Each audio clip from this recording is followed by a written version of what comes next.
Anett oli Sadul 3 päeva võiduskoor +5, et kuidas ise kommenteerid oma mängu?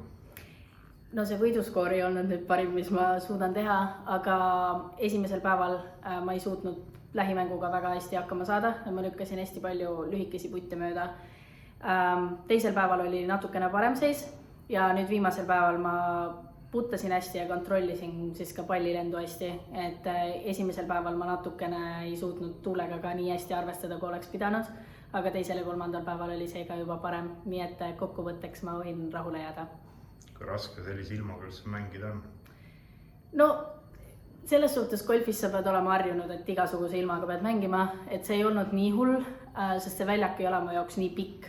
Ehk isegi kui otse vastu tuul on, siis nagu mu jaoks ei ole see pikk, aga lihtsalt kohati oli natukene raske nagu pallilendu kontrollida, sest sa ei teadnud, kui palju see tuul kaasa võtab palli. Aga üldiselt ma ütleks, et ma sain enam-vähem hästi hakkama.